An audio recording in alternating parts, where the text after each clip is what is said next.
ఆయకట్టు రైతులు మేము ఈరోజు ఇక్కడ ధర్నా చేస్తున్నాం. ఎందుకోసం అంటే జూరాల ప్రాజెక్టులో నీళ్లు మొత్తం ఖాళీ చేశారు.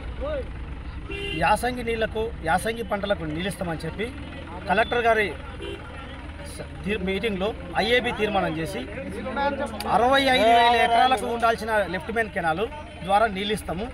అయితే అందులో జూరాల ప్రాజెక్టులో 9 టీఎంసీల నీళ్ళే ఉన్నాయి కాబట్టి 35,000 ఎకరాలకు మాత్రమే నీళ్ళు ఇస్తామని చెప్పి ఐఏబీ తీర్మానం చేసుకున్నారు. ఎమ్మెల్యే కూర్చున్నాడు, కలెక్టర్ కూర్చున్నాడు, ఇంజనీర్లు కూర్చుని తీర్మానం చేసుకున్నారు. జనవరిలో పంటలు స్టార్ట్ చేసినారు, యాసంగి పంట వేసుకున్నారు. అయితే తీర చూసేదానికి ఏం చేసిందంటే 35,000 కాకుండా 35,000 కంటే మించి జూరాలకు ఆయకట్టు ఎక్కడ వరకైతే ఇయ్యాలనో అమర్చింత మండలము, ఆత్మకూరు మండలము, ఆ తర్వాత కొత్తకోట వరకు ఇంతవరకు నీళ్ళు ఇవ్వాలని చెప్పి 35,000 ఎకరాలకు నీళ్ళు ఇవ్వాలని చెప్పి ఐఏబీ తీర్మానం చేసుకుంటే అంతకు మించిన నీళ్లు తీసుకొని పోయి ఆ తర్వాత జూపల్లి కృష్ణారావు మినిస్టర్ ఆధ్వర్యంలో నీళ్లను దోపిడీ చేసుకొని పోయి ఈ జూరాల ప్రాజెక్టులో నీళ్లు ఖాళీ చేశారు. ఖాళీ చేయడం వల్ల ఇప్పుడు ఏమైందంటే రైతులకు లాస్ట్ తళ్ళు 2 నుంచి 3 తళ్ళు నీళ్ళు అవసరం ఉంది. ఇప్పుడు పాలు పోస్తున్నాయి వడ్లు. పాలు పోసిన తర్వాత నీళ్లు అందించకపోతే తాలు పోతాయి. తాలు పోయిన తర్వాత పంట దిగుబడి రాదు. దగ్గర ఇప్పుడు ఎకరకు ఒక 50,000 రూపాయలు ఖర్చు పెట్టుకున్న రైతులు ఈ 50,000 రూపాయలు ఖర్చు పెట్టుకుంటే దగ్గర రైతుకు 1,00,000 రూపాయలు పండిస్తాడు. 1,00,000 రూపాయలు నష్టపోతాడు ఇప్పుడు రైతు.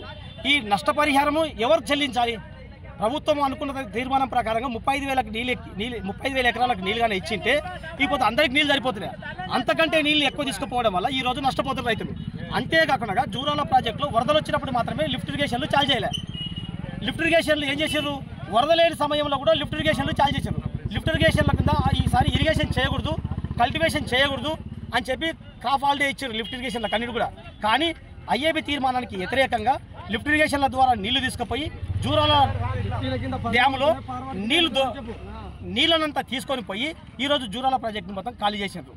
ఇట్లా ఖాళీ చేయడం వల్ల ఏమవుతుందంటే రైతులకు నీళ్లు అందకపోవడం వల్ల చివరి ఆయకట్టు రైతు కూడా నీళ్లు రాకపోవడం వల్ల మొత్తం తాలుపోయి నష్టపోతున్నారు. ఈ ఇదంతా కారణము కలెక్టర్ అంతా తెలిసి ఎమ్మెల్యేకి ఇక్కడ స్థానిక ఎమ్మెల్యే గారికి కూడా శ్రీహరి గారికి కూడా తెలుసు. ఆ తర్వాత ఇక్కడ ఉన్న మినిస్టర్ జూపల్లి కృష్ణారావు గారికి కూడా తెలిసి కావాలని చెప్పి జూరాల ఆయకట్టు రైతులకు నష్టం చేయాలని చెప్పి ఈ విధంగా ప్రవర్తిస్తున్నారు. ఇంతకుముందు కూడా జూపల్లి కృష్ణారావు మినిస్టర్గా ఉన్నప్పుడు ఇట్లాగనే దగ్గర 2016 నుంచి 18 వరకు ఇట్లాగే నీళ్ళను దోపిడీ చేసుకొని పోయి జూరాల ప్రాజెక్టులో నష్టపోయిన రైతులకు నీళ్లు అందకుండా నష్టం చేసి వాళ్ళ ప్రాంతానికి మాత్రమే కొల్లాపూర్ సైడ్ ప్రాంతానికి మాత్రమే నీళ్ళు తీసుకొని పోయి వాళ్ళ రైతులకు పంటలు పండించి ఇక్కడున్న రైతులకు భూములు నష్టపోయి కోల్పోయిన రైతులకు నీళ్ళు ఇవ్వకుండా పెద్ద ఎత్తున నష్టం చేసిన నాయకుడు మినిస్టరు జూపల్లి కృష్ణారావు. ఇప్పుడు ఆయన ఆధ్వర్యంలోనే కలెక్టర్ గారు వాళ్ళ మాటలు వినుకుంటేనే ఈరోజు నీళ్లు తీసుకుపోయి జూరాల ప్రాజెక్టు ఎండబెట్టారు. ఇప్పుడు ఏమైందంటే తాగడానికి మంచినీళ్ళు కూడా లేవు. తాగడానికి మంచినీళ్ళు లేకుండా చేసిండ్రు. ఆ తర్వాత రైతులకు వ్యవసాయానికి నీళ్ళు లేకుండా చేసిండ్రు. క్రాప్ హాలిడేకు వాళ్ళకిచ్చి మాకు క్రాప్ హాలిడే ఇచ్చిన చందంగా తయారు చేసి ఈరోజు జూరాల ప్రాజెక్టులు నీళ్లు తీసుకుపోయి పంటలు ఎండబెట్టే పరిస్థితి తీసుకొచ్చారు. ఈ నష్టపరిహారం ఎవరు కట్టలే. ఇప్పటికే రైతులకు అప్పులు కట్టలేక బ్యాంకులో లోన్ నుండి ఆత్మహత్యలు చేసుకోవాల్సిన పరిస్థితి వచ్చింది మాకు. ఈ పరిస్థితి నుంచి ఇంకా బయటపడకముందే మళ్ళీ అప్పుల మీద అప్పులు, ఇప్పుడు వచ్చిన అప్పులు, ఇంతకుముందు అప్పులు కట్టలేక రైతులు ఆత్మహత్యలు చేసుకోవాల్సిన పరిస్థితి ఉంది. ఇదంతా ఎవరు భరించాలి? రైతులం మేమే భరించాలి. మా తరపు నుంచి మాట్లాడుకుంటూ ఎవరు లేరు. కనుకనే మేము ఏం చేసినామంటే జూరాల ప్రాజెక్టులో నీళ్ళు ఇవ్వాలని చెప్పి ఇక్కడ వచ్చినాం. నిన్న అవతల రైట్ మ్యాన్ కెనాల్ నుంచి అక్కడ రైతులందరూ వచ్చి ధర్నా చేస్తే వాళ్ళకి నీళ్ళు ఇచ్చారు. జూరాల ప్రాజెక్టులో నీళ్ళు అయిపోయినాయి అని చెప్పి ఇంజనీర్లు వాళ్ళ ఎస్సీ గారు వాళ్ళందరూ చెప్తున్నారు. కానీ అది తప్పు. అంటే చివరికి 2 తళ్ళకి నీళ్ళు ఇచ్చడానికి అవకాశం ఉంది. నీళ్ళు ఇచ్చడానికి ఇంకా మోటార్ల ద్వారా వాడుకోవడానికి ఇంకా సమయం రాలేదు. ఇంకా గేట్లు ఓపెన్ చేస్తే రైతులకు నీళ్లు పోతాయి, పంటలు పండుతాయి. ఆ పంటలు పండితే కనీసం 35,000 ఎకరాల్లో కనీసం 20,000 ఎకరాలన్న పంటలు పండినా ఇప్పటికే 15,000 ఎకరాలు రైతులు నష్టపోయినారు. వాళ్ళకంతా నష్టపరిహారం 1,00,000 రూపాయల చొప్పున గవర్నమెంట్ నష్టపరిహారం చెల్లించాలి. ఎందుకోసం అంటే వాళ్ళు చేసిన తీర్మానం ప్రకారమే పంటలు వేసుకున్న రైతులు. వాళ్ళు చెప్పిన దానికోసమే రైతు క్రాప్కి నీళ్ళు ఇస్తామని అన్నదికే రైతులు వ్యవసాయం చేశారు. కానీ వాళ్ళే ఇప్పుడు నీళ్ళు ఇవ్వకపోతే ఇప్పుడు మేము ఎక్కడ పోవాలి రైతులం? కనుక ఇప్పుడు ప్రభుత్వమే దీనికి బాధ్యత వహించాలి.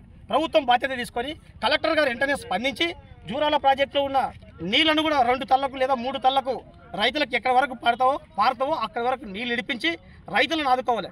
ఒకవేళ ఆదుకోము మేమని చెప్తే రైతులను మరణించైనా సరే చనిపోయినా సరే జూరాల ప్రాజెక్టు మీద కుసటము, నీళ్లు వదిలేదాకా వదలము, అధికారులు దిగొచ్చేదాకా ఇక్కడ నుంచి కదలమని చెప్పి తెలియజేస్తుంది. అంత పెట్టుబడి ఇప్పటికీ ఎకరాకు 50-60 వేలు చొప్పున పెట్టి లాస్ట్ టైంన పంటలు ఇంకొక 15-20 రోజుల్లో కోసుకునే టైంలో నీళ్ళు లేకుండా తాలుపోవడానికి ప్రయత్నం చేస్తుంది గవర్నమెంట్.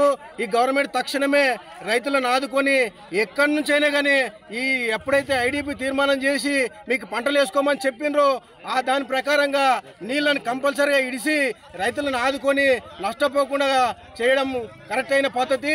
ఈ ముఖ్యమంత్రి కానీ ఇక్కడున్న మంత్రి కానీ ఎమ్మెల్యే కానీ స్థానికంగా ఇక్కడ నష్టపోతున్నప్పుడు ఎక్కడో నీళ్ళు తీసుకుపోయి ఆ లిఫ్ట్ ఇరిగేషన్తోన పంటలు పండించడానికి ప్రయత్నం చేస్తున్నారు.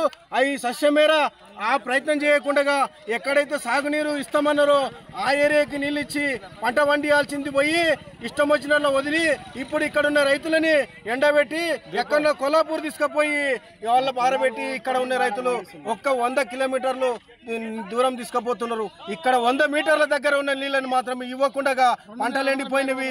ఇంకొక 3 తల్లు రైతులకు ఖచ్చితంగా మీరు ఇవ్వాల్సిన పరిస్థితి ఉంది. లేకపోతే రైతులు మరణించే పని ఉంది. మందు దాగి ఆత్మహత్యలు చేసుకునాల్సిన అవసరం వస్తుంది.